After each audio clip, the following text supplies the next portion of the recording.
नमस्कार। आज हम 71वीं बीपीएससी पीटी का पहला सेट प्रैक्टिस कराने के लिए जा रहे हैं। 71वीं बीपीएससी का फर्स्ट सेट प्रैक्टिस है। ठीक, इसमें 150 क्वेश्चन है।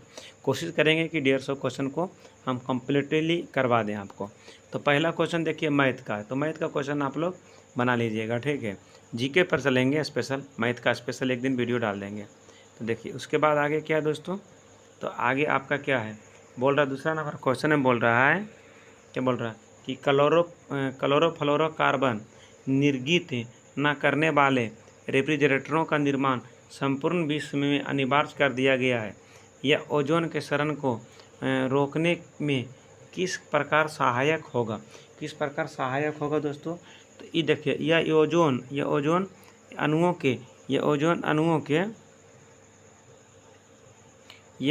अणुओं के साथ अभिक्रिया करने वाले CFC के निर्गमन को कम करेगा। तो यही इसका सही हो जाएगा। फिर देखिए इसमें आ गया कि 3 नंबर का क्वेश्चन में क्या बोल रहा है दोस्त, तो 3 नंबर में बोल रहा है कि मिलान करना है। तो 3 नंबर का मिलान करना है, तो देखिए 3 का सही हो जाएगा डी नंबर। तो डी नंबर सही हो जाएगा। तो देखिए नींबू का रस का pH मान कितना होता है, तो नींबू के रस का pH मान होता है 2.2। नींबू का रस के pH मान होता है 2.2 और जठर रस का pH मान 1.2। जठर रस का pH मान 1.2। फिर देखिए मिल्क ऑफ मैग्नीशिया के pH मान 10। मिल्क ऑफ मैग्नीशिया के pH मान 10। फिर देखिए सोडियम हाइड्रोक्साइड विलयन तो 14। ये हो गया सही। उसके बाद ऊपर देखिए, ऊपर इसमें भी मैथ है, तो मैथ का हटा देते हैं। फिर देखिए 5 नंबर में क्या है, 5 नंबर में निम्नलिखित में से कौन सा कथन सही है। इस तरह के आपका जो है ना लगभग में 30 से 35 क्वेश्चन इस तरह से रहता है। बाकी 100+ क्वेश्चन वन लाइनर रहता है। ठीक है, तो 5 नंबर का क्वेश्चन में है कि निम्नलिखित में कौन सा कथन सही है, तो 5 के सी हो जाएगा। कहने का तो कौन सा सही हो जाएगा दोस्तों, तो तीन लेड मिश्र धातु का उपयोग फ्यूज तार बनाने के लिए किया जाता है। 3 लेड मिश्र धातु का उपयोग फ्यूज तार बनाने के लिए किया जाता है। फिर देखिए फ्यूज को व्युत्पन्न तार से जोड़ा जाता है। फिर देखिए निम्न में से किस ग्रह के वायुमंडल में मुख्य रूप से कार्बन डाइऑक्साइड की उपस्थिति होती है। निम्न में से किस ग्रह के वायुमंडल में मुख्य रूप से कार्बन डाइऑक्साइड की उपस्थिति होती है, तो कौन सा ग्रह में उपस्थिति होती है दोस्तों, तो इसका हो जाएगा शुक्र ग्रह में कार्बन डाइऑक्साइड की उपस्थिति होती है।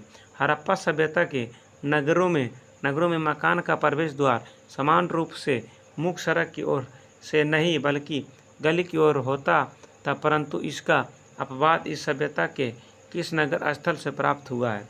तो किस नगर स्थल से प्राप्त हुआ है, तो लोथल से प्राप्त हुआ है। लोथल से। हाथी गुम्फा अभिलेख किस प्राचीन भारतीय शासक से संबंधित है, तो किस प्राचीन भारतीय शासक से संबंधित है दोस्तों, तो एक हो जाएगा खारवेल। हाथी गुम्फा अभिलेख खारवेल से संबंधित है। स्वतंत्र भारत के प्रथम वित्त मंत्री कौन है, स्वतंत्र भारत के प्रथम वित्त मंत्री जो है ना R.K. षणमुखम सेठी हो जाएगा। फिर देखिए इधर इसका क्वेश्चन आ गया पार्ट दूसरा पेज में। तो दूसरा पेज में क्या है दोस्तों, मध्यकालीन भारतीय इतिहास के किस शासक को लाख बख्श कहा जाता है। किस शासक को लाख बख्श कहा जाता है, तो कुतुबुद्दीन ऐबक को लाख बख्श कहा जाता है। कुतुबुद्दीन ऐबक को लाख बख्श कहा जाता है।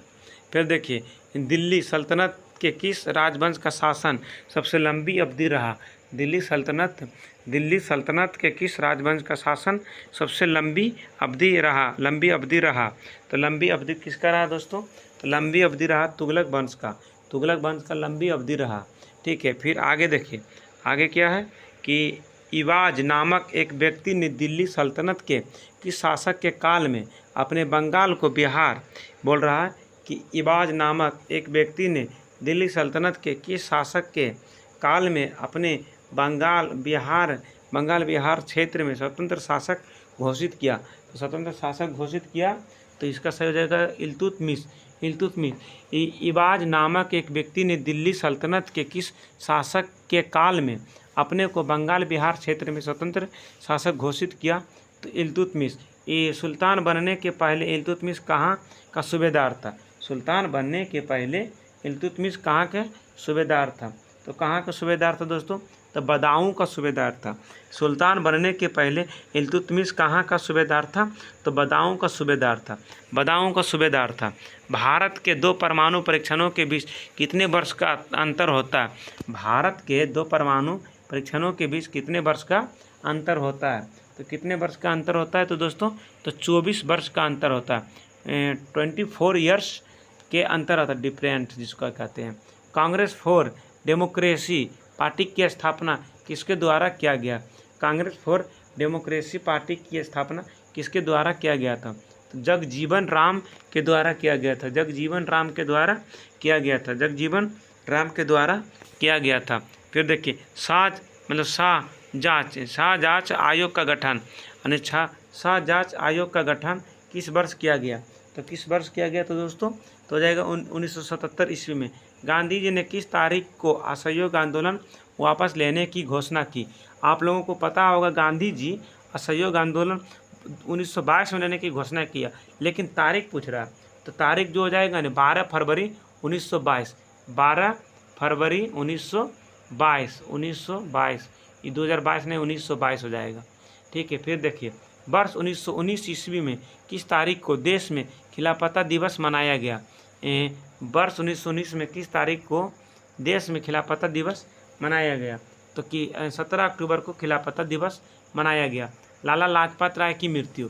तो लाला लाजपत राय की मृत्यु कब हुआ? तो लाला लाजपत राय की मृत्यु दोस्तों ये हुआ था नवंबर 1928 ईस्वी को। नवंबर 1928 ईस्वी को। तो लाला लाजपत राय की मृत्यु जो हुआ था नवंबर 1928 ईस्वी को। दोस्तों ये बात आपको पता चल गया कि देखिए लाला लाजपत राय की मृत्यु नवंबर 1928 ईस्वी को हुआ था साइमन आयोग के विरोध प्रदर्शन के दौरान। 30 अक्टूबर 1928 को लाहौर में ब्रिटिश पुलिस की लाठी प्रहार से लाला लाजपत राय बुरी तरह घायल हो गए थे। तो कब घायल हुए? तो दोस्तों साइमन आयोग जो था ने उसके विरोध। साइमन आयोग का कहना था हम जो कहेंगे वो होगा। ऐसा थोड़े होता है कि मेरा देश है तो मेरा संविधान मेरा कानून भी चलेगा। ऐसा थोड़े कि किसी को आप मारिएगा तो हम सह लेंगे। तो वही बात है कि मतलब 30 कब हुआ था? 30 अक्टूबर 1928 को। ठीक है। उसके बाद सत्यशोधक समाज की स्थापना किसने की? तो सत्यशोधक समाज की स्थापना जो है दोस्तों ये हो जाएगा ज्योतिबा फूले के द्वारा की गई। सत्यशोधक समाज की स्थापना 1873 कब हुआ था? 1873 ईस्वी में सत्यशोधक समाज की स्थापना ज्योतिबा फूले के द्वारा किया गया था। ठीक है, किया गया था। तो ज्योतिबा फूले द्वारा रचित गुलामगिरी तथा किसान का कोरा ये मतलब ये 2 कहानी है। ठीक है। तो उसके बाद आगे चलते हैं। वो ये रीजनिंग का सवाल है। रीजनिंग का सवाल है दोस्तों। फिर इधर देखिए तैमूरलंग यहाँ बोल रहा है क्या कि तैमूर के आक्रमण के समय कश्मीर की गद्दी पर कौन बैठा? तो कौन बैठा मेरे प्यारे दोस्तों? तो कौन बैठा था? तो देखिए सिकंदर बैठा था। तैमूर के आक्रमण के समय कश्मीर की गद्दी पर सिकंदर बैठा। सिकंदर कब बैठा था? तैमूरलंग आक्रमण 1398 ईस्वी में भारत पर हुआ था। ठीक है। उसके बाद देखिए पूर्व मध्यकालीन भारतीय इतिहास में हिंदू शाही राजवंश का राजा कौन था? तो हिंदू राजवंश का राजा कौन था? तो दोस्तों उपयुक्त में से कोई नहीं या तो उपयुक्त में से अधिक।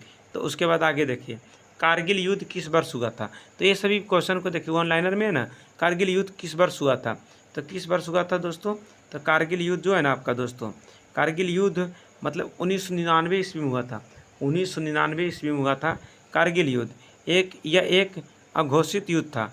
कारगिल युद्ध भारत और पाकिस्तान के बीच 1999 जुलाई 1999 के बीच चला। मई के बाद जून जुलाई 2 महीना लगभग चला। सिंधु जल संधि किस वर्ष हुई थी? सिंधु जल संधि किस वर्ष हुई थी दोस्तों? तो सिंधु जल संधि जो है ना आपका किस वर्ष हुई थी? तो 1960 ईस्वी में हुआ था। 1960 ईस्वी में हुआ था। यह संधि 19 सितंबर 1960 ईस्वी में कराची में भारत और पाकिस्तान के बीच विश्व बैंक की मध्यस्थता से हुई थी। फिर देखिए 26 में राष्ट्रीय शिक्षा नीति 2020 के तहत 12वीं तक की शिक्षा को निम्नांकित में से किसके पाठ्यक्रम के रूप में प्रयुक्त की गई है? किसके पाठ्यक्रम के रूप में प्रयुक्त की गई है? तो 5+3+3, 5+3+3+4, तो हम कह सकते हैं 5+3+3+4। दक्षिण भारत के महाबलीपुरम शहर को किस शासक ने बसाया था? दक्षिण भारत के महाबलीपुरम के मतलब महाबलीपुरम शहर को किस शासक ने बसाया था? तो देखिए थोड़ा सा हमसे डिस्टर्ब हो रहा है कि देखिए 25 का क्वेश्चन हम नहीं बताए हैं। 25 का क्वेश्चन सिंधु जल, ये तो 1960 में हुआ था। 26 का क्वेश्चन जो है ना दोस्तों, इसका तो ये हो गया 26 का क्वेश्चन, ये हो गया आंसर। ए नंबर 27 में आ जाते हैं। 26 का ये हो जाएगा 27 में। दक्षिण भारत के महाबलीपुरम शहर को किस शासक ने बसाया था? तो किस शासक ने बसाया था? पल्लव शासक नरसिंह वर्मन प्रथम ने बसाया था। नरसिंह वर्मन प्रथम ने बसाया था। 1965 से 1967 ईस्वी के बीच, 1965 से 1967 ईस्वी के बीच भारत के किस राज्य में अकाल की स्थिति सबसे खराब स्थिति में उत्पन्न हो गई? अकाल की खराब स्थिति सबसे उत्पन्न हो गई, तो उत्पन्न होगी तो दोस्तों तो आपका जो है ना 28 का सी हो जाएगा बिहार। बिहार में अकाल आया था। मेरे बाबूजी बोलते हैं कि उस समय मेरा बाबूजी का 2-3 बरस उम्र हुआ था, तो उस समय अकाल आया था। गोल्डन ड्रैगन 2025 संयुक्त अभ्यास कि सके 20 हैं, किसके 20 प्रारंभ किया गया था? गोल्डन ड्रैगन यानी 29 का सही आंसर हो जाएगा बी, चीन कंबोडिया। फिर देखिए 30 नंबर में 1764 ईस्वी का बक्सर युद्ध किस माह में हुआ था? माह भी पूछ सकता है, किस माह में हुआ था? तो आपका हो जाएगा अक्टूबर माह में होगा, अक्टूबर आंसर हो जाएगा।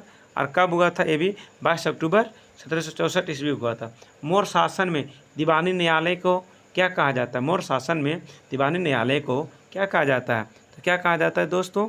तो क्या कहा जाता है? तो धर्म अस्थनीज कहा जाता है, धर्म अस्थनीज कहा जाता है, धर्म अस्थनीज कहा जाता है। फिर देखिए निम्न में से किस तिथि को भारत में राष्ट्रीय अंतरिक्ष दिवस के रूप में मनाया जाता है? अपनाया मतलब कि निम्न में से किस तिथि को भारत में राष्ट्रीय अंतरिक्ष दिवस के रूप में अपनाया गया? तो आपका सही आंसर हो जाएगा 23 अगस्त।